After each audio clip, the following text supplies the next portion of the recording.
Improve your English with this short detective story. Listen carefully and try to solve the mystery. The Coach's Secret. Part 1, A Normal Match. Until it wasn't. It started as a normal training session. The sky was gray but dry. The grass was a little wet after the morning rain.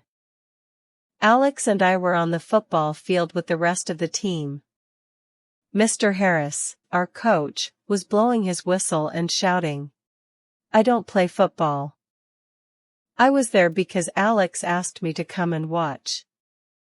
He said it would be fun. It was fine. Mostly I was drinking coffee and thinking about my university project. Then Mr. Harris stopped the session.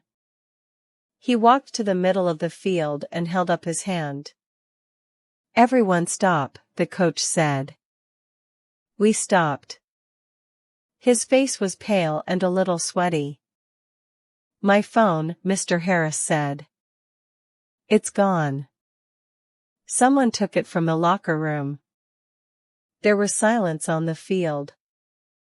Everyone looked at each other. And then, slowly, everyone looked at Alex.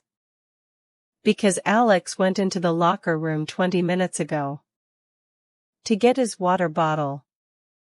Alone. Alex felt their looks. I saw his face change. "I didn't take anything," Alex said quietly and clearly to the team.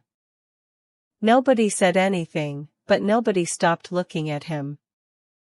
I put down my coffee. I had to help my friend. Part 2, okay.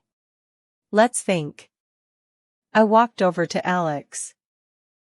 "Don't worry," I said to him quietly. "Everyone is looking at me, Melly," Alex whispered. He was very stressed. "I know. Just stand here. Don't say anything else," I told him. "This is not great," Alex said. "I know. Give me 10 minutes, I said. He looked at me. 10 minutes? He asked. Maybe 15, I smiled. He let out a long breath. "You know," Alex said, "most friends say nice things when you are in trouble. Like, 'Don't worry, it will be fine.' You say, 'Give me 15 minutes. I am going to fix it,'" I said to him. "That's better than nice things." Alex almost smiled. Almost. Part 3. Tom. I started with the most obvious thing. Who else was near the locker room? I looked around the field. The university cleaner, Tom, was walking slowly near the grass. He was a big quiet man with gray hair and dirty boots. He carried a radio in one hand. And something in his jacket pocket was vibrating. I could see it. The fabric was moving again and again. I walked over to him. "Hi, Tom," I said. "Hello," he said. "Sorry to bother you," I said to him. "You know Mr. Harris lost his phone? We are trying to understand what happened." Tom nodded slowly. "Bad news," he said. I looked at his pocket. It was vibrating again. "Tom, I am really sorry to ask this," I said. "But is that your pocket vibrating?" He looked down at his pocket. Then he looked at me. "Yes," he said. "Could I ask what it is?" I asked him. Tom looked at me for a long moment. Then he reached into his pocket and pulled out a modern black smartphone. My heart jumped. But then he reached into his other pocket. And he pulled out another phone. It was older and smaller. "Work phone," Tom said, and held up the radio and the older phone. "Personal phone," he said, and held up the black smartphone. My daughter is calling. She wants me to come for dinner on Sunday. I stared at the two phones. Oh, I said. Is that okay? Tom asked me. Yes, I said. Sorry. Very sorry. Thank you. I walked away quickly. My face was very warm. That was embarrassing. It was a false clue. Part 4, back to the field. I went back to Alex. Well? Alex asked me. Tom has two phones, I said. That's it? Alex asked. That's it, I answered. Alex looked at the sky. Great detective work, Melly, he said. I am not finished, I said to him. I am standing here and 20 people think I stole our coach's phone, Alex said. And your big discovery is that Tom has two phones. Alex, stop. Let me think, I said. He stopped. He was good at that. Complaining and then stopping when it was important. I looked at the field and tried to remember everything. Alex, I said. Let's think about the coach. Where was he before he lost the phone? What did he do? I don't know, Alex said. I was busy playing football. I didn't see him. But I was not playing, I said. I was watching. And I remember. Before he ran to the middle of the field, he was standing near that big green box of footballs in the corner. We both looked at the corner of the field. Mr. Harris was standing there now. He was talking to a woman. Who is that woman? I asked. That's Mrs. Harris, Alex said. The coach's wife. She comes sometimes. She's nice. She brought him coffee, I said. But he doesn't look happy to see her. Alex looked more carefully. He looks terrible, actually, Alex said. He is very pale. Melly, Alex said slowly. Are you thinking what I am thinking? I don't know what you are thinking, I said. I am thinking the phone is not stolen, Alex said. I am thinking it is near that box. Let's go there. Part 5. The sound in the box.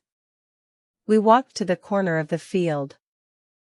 Mr. Harris saw us coming. His face went from pale to completely white. He stopped talking to his wife and watched us. We stood next to the big green box of footballs. Alex, I whispered. Call the coach's number now. Alex took out his phone and started to call Mr. Harris. We waited. 1 second. 2 seconds. And then, we heard it. A quiet vibration. It was coming from inside the green box. The phone was on silent mode, but we could hear the vibration under the footballs.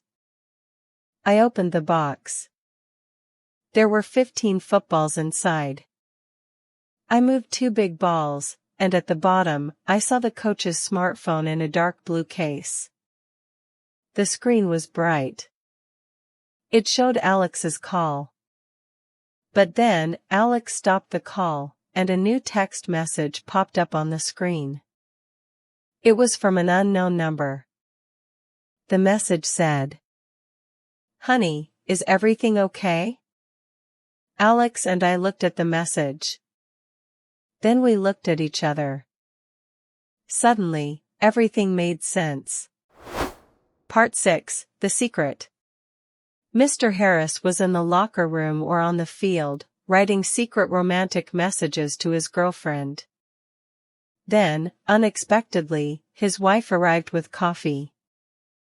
A surprise visit. The coach panicked. He turned his phone on silent, ran to the corner of the field, and threw the phone into the ball box to hide it from his wife. But he was so stressed and terrified that his brain forgot everything. He honestly thought someone stole his phone. And because Alex was near the locker room, he blamed Alex. I picked up the phone. Alex and I walked straight to Mr. Harris and his wife. Mrs. Harris smiled at us. "Hello," she said. "Mr. Harris," I said.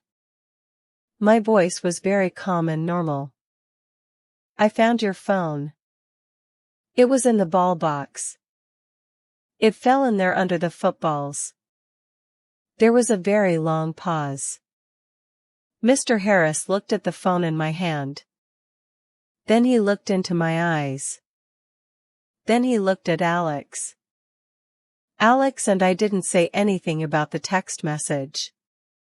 But our eyes told him everything. We knew his secret. The coach understood. He looked very relieved, and his face turned bright red. "Yes," Mr. Harris said. His voice was strange and tight. "It did. Thank you, Melanie." "Thank you, Alex." "No problem," I said. "Enjoy your coffee, Mrs. Harris." Part 7, closed. We walked back to the goal. "So nobody stole anything," Alex said. "Nobody stole anything," I answered. "And he panicked because of his wife, hid the phone, and forgot," Alex said. "Yes," I said. We stood in silence for a moment, watching the coach and his wife. "Do you think we did the right thing?" I asked Alex quietly. We didn't tell his wife anything about the message. Alex looked at Mr. Harris and then at me. "I think there are some things we have no right to interfere in," he said slowly. "Even if they are wrong." I nodded. "Yes, I think you are right." Alex looked across the field again. Mr. Harris was talking to his wife. He looked much more relaxed now. His wife was laughing at something he said. "I feel like I should be angry," Alex said. "He blamed me." "Maybe," I said. "But also," Alex said slowly, "I think that man is having a very bad, scary day." "Yes," I said. "I think he is." Alex nodded. "Okay. Let's not make it worse. His secret is safe." I looked at Alex. Sometimes he surprised me. "That's very mature of you," I said. "Don't tell anyone," Alex said. "It will ruin my reputation." I laughed. Mr. Harris walked over to us a few minutes later. His wife was waiting near the car. He looked at Alex. "I owe you an apology, Alex," the coach said quietly. "I am truly sorry. The whole situation was my mistake. Not yours. And thank you both." Alex nodded. "It's okay, coach," he said. Mr. Harris nodded once, turned around, and walked away. We watched him go back to his wife. She handed him his coffee, and he took it with both hands. "Mini investigation?" Alex asked me. I smiled. Closed. If you enjoyed this story, leave a like and subscribe.